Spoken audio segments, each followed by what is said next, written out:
Hello everyone, I hope आपने पिछला lecture अच्छे से पढ़ा होगा क्योंकि इस लेक्चर में हम उसी लेक्चर के बेसिस पे रिएक्शंस को पढ़ेंगे। बिकॉज पिछले लेक्चर में हमने क्या किया था, बेसिक आइडिया लगाया था कि एक जनरल मैकेनिज्म क्या होती है रिएक्शंस ऑफ बेंजीन की, जिसके 3 पार्ट होते थे। एक तो हम उसमें पहला हम क्या करते थे, जनरेशन ऑफ इलेक्ट्रोफाइल। सेकंड, उस इलेक्ट्रोफाइल को क्या कराते थे, अटैक कराते थे बेंजीन के ऊपर। And the last one, removal of old electrophile. ठीक है, ये तीनों हमारे स्टेप थे और जिनकी मैकेनिज्म हम लास्ट लेक्चर में पढ़ चुके हैं। आज हम यहाँ पर क्या करेंगे, डिस्कस करेंगे इनकी रिएक्शंस उस वाले बेसिक जनरल मैकेनिज्म को अप्लाई कर करके। ठीक है, तो चाहे वो नाइट्रेशन हो,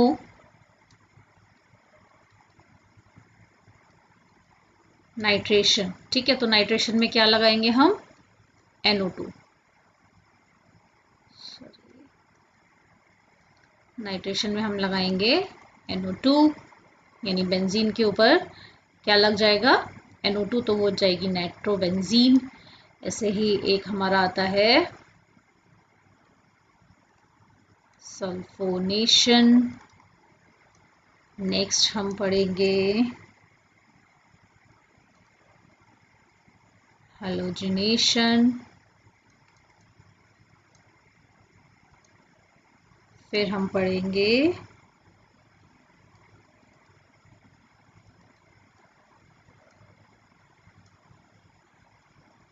फ्रीडल क्राफ्ट रिएक्शन। ठीक है, ये नेम रिएक्शन है, इसके बारे में भी हम इसी से पढ़ेंगे। सुना होगा आपने, CH3 ग्रुप लगा होता है, इस टाइप का इलेक्ट्रोफाइल लगते हैं इस पर। ठीक है, तो जैसे जैसे हम पढ़ते जाएंगे इनके इलेक्ट्रोफाइल्स के बारे में भी डिस्कस करते जाएंगे। राइट, अब जैसे हैलोजिनेशन में हम Cl प्लस, ठीक है, Br प्लस, I प्लस, इस टाइप के इलेक्ट्रोफाइल्स यहाँ पर हैलोजिनेशन में अटैक करेंगे। ठीक, और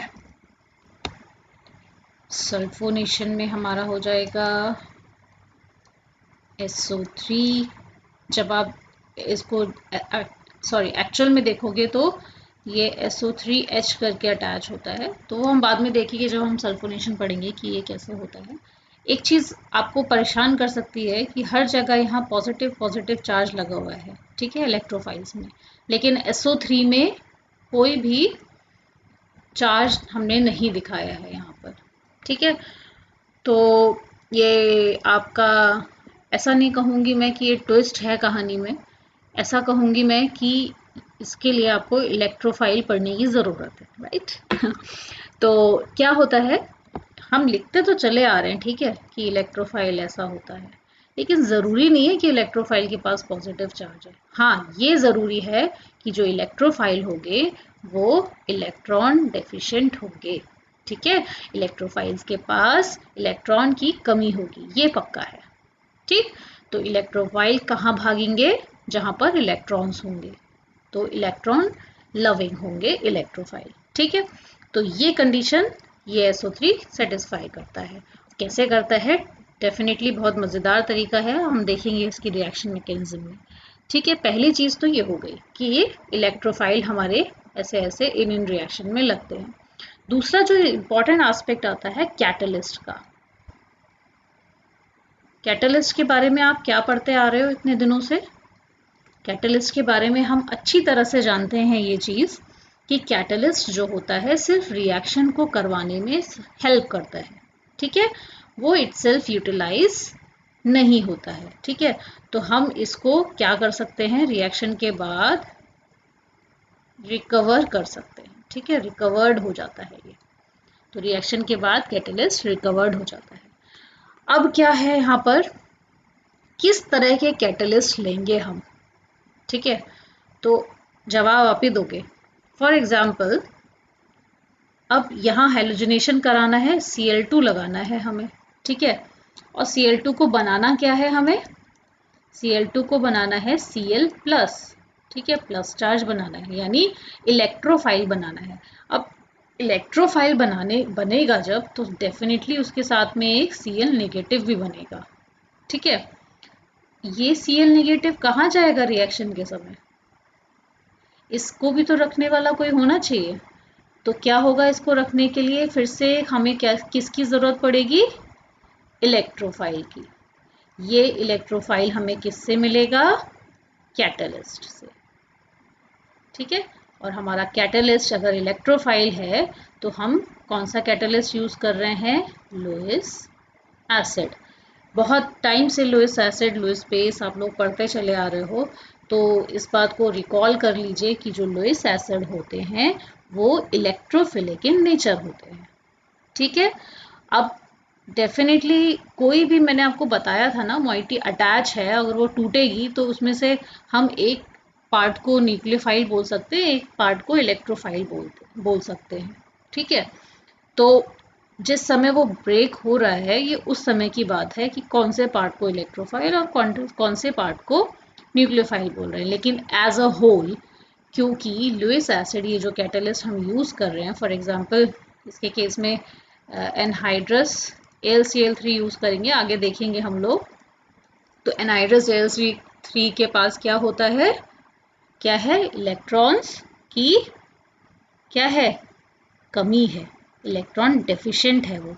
तो जैसे ही उसे Cl नेगेटिव ये दिखाई देता है, वो झट से उसको अपने साथ मिला लेता है। ठीक है, तो यहाँ पर कैटलिस्ट का काम यही होता है।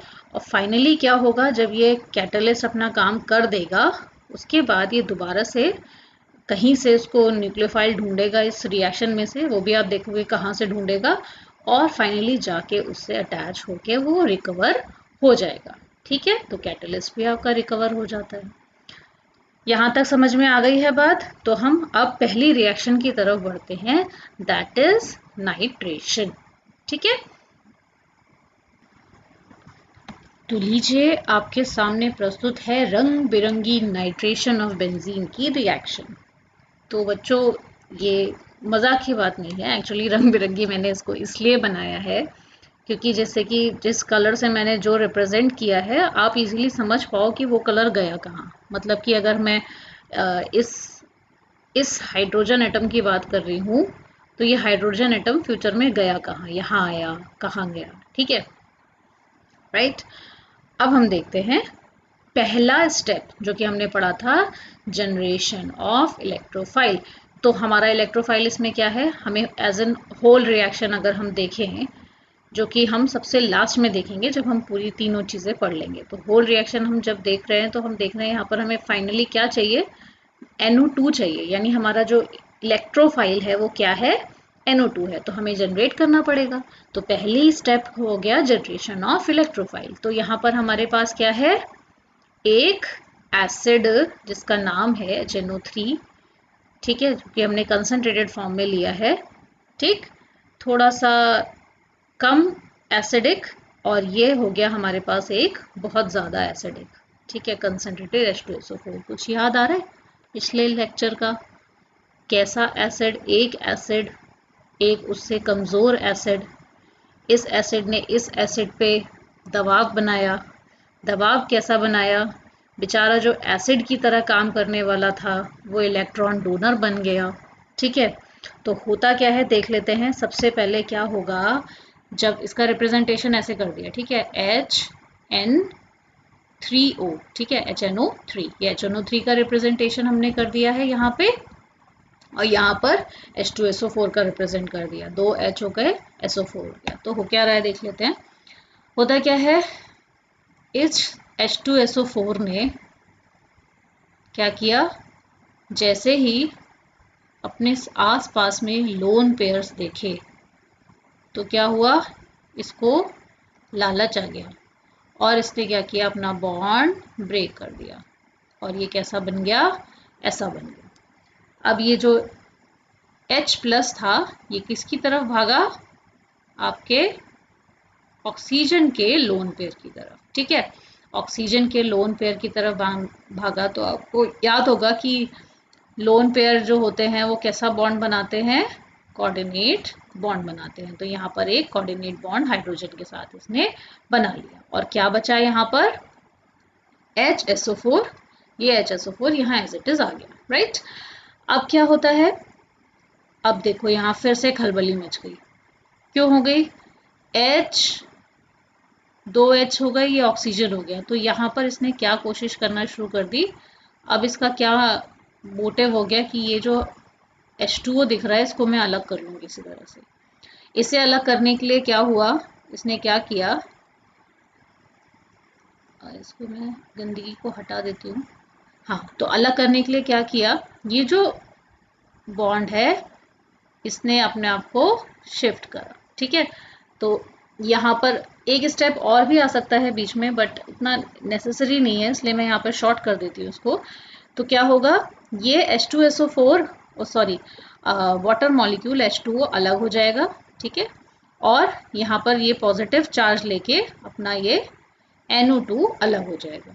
तो यहाँ पर आपका क्या जनरेशन हो गया, generation of electrophile is successful. हमने नाइट्रेशन के लिए इलेक्ट्रोफाइल का जनरेशन कर लिया है। अब बढ़ते हैं हम नेक्स्ट स्टेप की तरफ, जो कि है हमारा अटैक ऑफ इलेक्ट्रोफाइल। ठीक है, तो इलेक्ट्रोफाइल तो हमने बना लिया, अब इसका क्या कराना है, अटैक कराना है। तो अटैक कराने के लिए हम क्या करेंगे, जैसे ही बेंजीन को ये एहसास हो जाएगा कि यहाँ पर एक इलेक्ट्रोफाइल तैयार हो गया है, अब इसके अंदर जो है क्या हो जाएगा, इलेक्ट्रॉन्स बेचैन हो जाएंगे कह सकते हैं, राइट। तो क्या होगा, खलबली मच गई। ये वाले बॉन्ड ने क्या किया, एक्शन ले लिया। अब कोई सा भी बॉन्ड एक्शन ले सकता था, बिकॉज इस समय तो सारे बॉन्ड बराबर है हमारे लिए, है ना। इस न्यूक्लियोफाइल के लिए इस समय ये सारे ही बॉन्ड बराबर है। ठीक है, यहाँ भी हाइड्रोजन है, यहाँ भी हाइड्रोजन है एक, यहाँ भी एक हाइड्रोजन है, यहाँ भी एक हाइड्रोजन है, यहाँ 6 जगह पर हमारे पास हाइड्रोजन है, तो सारे ही बॉन्ड बराबर हैं। ठीक है, तो किसी एक बॉन्ड की बात कर लेंगे और किसी एक बॉन्ड पे हम डिस्क्राइब करेंगे। तो ये बॉन्ड ब्रेक हुआ। ठीक, यहाँ ऐसे ब्रेक होता है तो एक जगह पॉजिटिव एक जगह नेगेटिव चार्ज आता है ना, तो यहाँ पर आ गया आपका पॉजिटिव चार्ज, देख लीजिए यहाँ पर बना हुआ है। ठीक, तो ये पॉजिटिव चार्ज आ जाता है, तो क्या हो जाता है, मैं बहुत गंदा कर देती हूँ, बाद में आप लोगों को फिर अगर फोटो खींचना होगा तो अच्छा नहीं आएगा, तो मैं इसे साफ कर देती हूँ। ठीक है, तो यहाँ बताती हूँ। तो यहाँ आ गया आपका ये जो बॉन्ड ब्रेक हुआ, तो यहाँ आ गया आपका पॉजिटिव चार्ज, और जब यहाँ नेगेटिव चार्ज आया तो ये इलेक्ट्रोफाइल जो था, इस इलेक्ट्रोफाइल ने यहाँ जो नेगेटिव चार्ज जनरेट होगा वहां जाकर अटैक करा। ठीक है, तो ये जब अटैक करेगा तो कुछ ऐसा स्ट्रक्चर हमें दिखाई देगा। ठीक हो गया। अब याद करो क्या बन रहा है, याद करो पिछले लेक्चर का जो हमारा सेकेंड मैकेनिज्म था, सेकेंड स्टेप का मैकेनिज्म था, उसे याद करो। ठीक है, यहाँ पर आ गया आपका इलेक्ट्रोफाइल आके अटैक कर गया, ये हाइड्रोजन सदमे में आ गया, कहाँ जाऊं कहाँ को जाऊं। ठीक है, और ये कार्बन क्या आ गया, खतरे में आ गया। ठीक है, क्यों आ गया खतरे में, क्योंकि इसके पास क्या आ गया, पॉजिटिव चार्ज आ गया। अब ये क्या हो जाएगा, अब ये कार्बन अपने आप को फिर से अपनी पोजीशन में आने की कोशिश करेगा, तो क्या होगा, ये यहाँ पर इलेक्ट्रॉन्स मूव करेंगे, तो यहाँ बॉन्ड फॉर्म हो जाएगा, यहाँ पॉजिटिव चार्ज। ठीक है, फिर ये पॉजिटिव चार्ज यहाँ मूव करेगा, तो यहाँ बॉन्ड फॉर्म हो जाएगा और पॉजिटिव चार्ज कहाँ चला जाएगा, इस पोजीशन पे चला जाएगा। ठीक है, इस पोजीशन पे आ जाएगा, थोड़ी देर रुका रहेगा। इस जो पूरे वाक्य को मैंने बोला, इसे हमने पिछले लेक्चर में क्या बोला था, जब पॉजिटिव चार्ज ने पूरे में घूम लिया, इस पोजीशन पे इस पोजीशन पे इस पोजीशन पे सारी पोजीशंस पे घूम लिया पॉजिटिव चार्ज, तो उस कॉम्प्लेक्स को हमने बोल दिया था सिग्मा कॉम्प्लेक्स। इसने अपने आप को स्टेबल करने की कोशिश करता रहा और एक टाइम पर आके ये सिग्मा कॉम्प्लेक्स बना लेता है, राइट। अब सिग्मा कॉम्प्लेक्स बन गया इसका मतलब कि हमारा अटैक सक्सेसफुल हुआ। ठीक है, तो इलेक्ट्रोफाइल का अटैक जो है वो सक्सेसफुल हो गया। अब इलेक्ट्रोफाइल ने अटैक कर दिया, बेंजीन ने क्या किया, अब उसे मिल गया इलेक्ट्रोफाइल। अब बेचारे इस हाइड्रोजन का क्या होगा, निकलना ही पड़ेगा उसे। ठीक है, तो बेंजीन भी यही चाहता है कि इस पुराने इलेक्ट्रोफाइल को मैं हटा देता हूँ। ठीक, तो अब क्या होगा, अब पिक्चर में आता है जो आपका कैटलिस्ट का जो पार्ट बचा था एक, ठीक है, जो नेगेटिव पार्ट था वो पिक्चर में आएगा। क्या करता है नेगेटिव पार्ट, इस हाइड्रोजन एटम को अपने पास बुला लेता है कि आजा, मुझे भी ज़रूरत है स्टेबल होने की, बिकॉज मुझे भी फाइनली जो है ना वो एज इट इज़ मिलना है लास्ट में, बिकॉज मैं कैटलिस्ट हूँ, तो मुझे, अगर मैं H2SO4 बन के आया था तो मैं H2SO4 बन के ही जाऊँगा। तो वो कहता है आजा हाइड्रोजन, मैं अपनी फॉर्म में वापस आ जाता हूँ। तो ये जो बाबा जी हैं, हाइड्रोजन बाबा जी, ये जाके H2SO4 बना लेते हैं। बड़ा इंटरेस्टिंग बात याद आ गई, हम लोग जब पढ़ाई करते थे, हमारे एक टीचर थे, तो वो हाइड्रोजन को बाबा जी कहते थे, बिकॉज बाबा जी देख रहे हो आप, कहीं से भी निकल जा रहे हैं, कहीं भी जाके लग जा रहे हैं, तो ये बाबा जी हैं। ठीक है, तो अब ये बाबा जी जब निकलेंगे, क्योंकि ये पॉजिटिव चार्ज यहाँ से निकल के चले जाएंगे हाइड्रोजन, ठीक है, ये बॉन्ड ब्रेक होगा, ये बॉन्ड ब्रेक होगा तो पॉजिटिव गया हाइड्रोजन के पास, ठीक है, नेगेटिव आएगा यहाँ पे। अब जो नेगेटिव होगा वो यहाँ एडजस्ट हो जाएगा, ठीक है, और यहाँ तो पॉजिटिव था ही, या फिर यहाँ मान लो, ठीक है, यहाँ पॉजिटिव आया ही था घूम घाम के कहीं पर भी, ठीक है, तो जाके क्या करेगा, यहाँ पर एक बॉन्ड बना लेगा। मज़ा आ गया, बेंजीन को वापस से स्टेबल हो गया, ठीक है। कई बार डर लग जाता है, अरे यहाँ पर ये तो मेरी एरोमेसिटी पे सवाल आ गया ना, ये कार्बन खतरे में क्यों आया था, बेंजीन की एरोमेसिटी पे सवाल आ गया था, तो एरोमेटिसिटी ही खत्म हो जाती अगर ये बॉन्ड वापस नहीं बन पाता, तो बॉन्ड तो वापस बनाना ही था, ठीक है, तो बॉन्ड वापस बन गया, वापस से हमारा जो बेंजीन था अपनी फॉर्म में आ गया, स्टेबल फॉर्म में, ठीक। और ये कैटलिस्ट भाई साहब एज इट इज अपना बाहर निकल गए, ठीक है, इस वाले हाइड्रोजन एटम को लेके, और हमारे पास बन गया है नाइट्रोबेंजीन, ठीक है। अब मैं इस स्क्रीन को थोड़ा छोटा करूंगी, जिससे कि आप एक स्क्रीनशॉट ले लोगे और बाद के पढ़ने के लिए इसको सेव कर लोगे। ठीक हो गया, पूरी स्क्रीन आ रही है अब। हाँ, तो अब हमारे पास क्या क्या बन गया, हमने लिया था बेंजीन, इलेक्ट्रोफिलिक जनरेशन के लिए HNO3 लिया था, ठीक है, कैटलिस्ट लिया था H2SO4, और यहाँ पर देख लेंगे फाइनल हमें इसका आउटकम क्या मिला। बेंजीन पे हमें लगाना था नाइट्रो NO2, ये लग गया, ठीक है, नाइट्रो ग्रुप। H2SO4 को वापस ऐसे ही निकलना था, ये निकल गया, ठीक है। यहाँ एक H2O रिलीज हुआ था, यहाँ एक H2O रिलीज हो गया, फाइनली हमारी रिएक्शन खत्म हो गई, ठीक है। तो ये था हमारा nitration of benzene. Next lecture में हम पढ़ेंगे सल्फोनेशन के बारे में, ठीक है, कैसे सल्फोनेशन होता है। तो आई होप आप लोगों को समझ में आ गया होगा। Thank you, have a nice day.